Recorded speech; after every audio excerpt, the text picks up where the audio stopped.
جنت کے بیان کے متعلق حضرت سہل بن سعد الساعدی رضی اللہ تعالیٰ عنہ سے مروی روایت ہے، صحیح مسلم کی روایت ہے، کہتے ہیں اللہ کے رسول صلی اللہ علیہ وسلم کے پاس ہم بیٹھے تھے، آپ نے جنت کا ذکر کیا اور کمال کا ذکر کیا اور بھلا کا ذکر کیا، جنت کی نعمتوں کا ذکر کیا، اور پھر فرمانے لگے فیہا ما لا عین رأت، کہ جنت میں وہ ہے کہ جو کسی آنکھ نے نہیں دیکھا، ولا اذن سمعت، اور وہ ہے کہ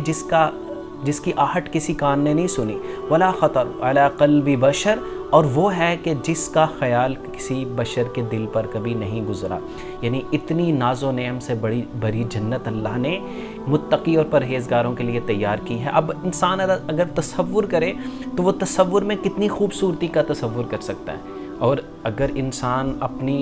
قوت بینائی پر جائے تو وہ یاد کر سکتا ہے کہ دنیا میں کتنی رنگین چیزیں اس کو دیدہ زیب لگتی ہیں، اور کھلتے ہوئے پھولوں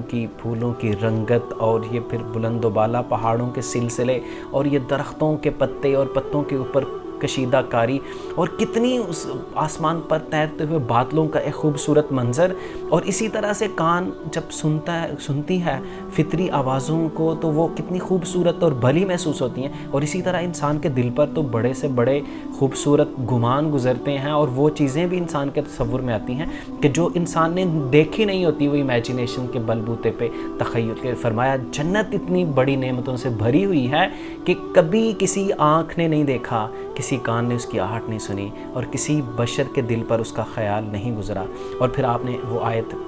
قرآن مجید کی تلاوت کی، تتجافی جنوبہم عن المضاجع یدعون ربہم خوفا وطمعا ومما رزقناہم ينفقون فلا تعلم نفس ما اخفی لہم من قرۃ اعین جزاء بما کانوا یعملون، کہ اللہ نے ان لوگوں کے لیے کہ جن کے پہلو بستروں سے جدا رہتے ہیں اور وہ پروردگار کو پکارتے ہیں، اس کی عبادت کرتے ہیں، اس سے خوف اور طمع کرتے ہوئے، اور پھر اس کے بعد ان کے لیے کون سی نعمتیں ہیں؟ ان کے لیے وہ آنکھوں کی ٹھنڈک ہے کہ جو چھپی ہوئی ہے اور پوشیدہ ہے ان کے کاموں کا صلہ۔ اللہ بھی ہمارے لیے اس جنت کے حصول کو آسان کر دے۔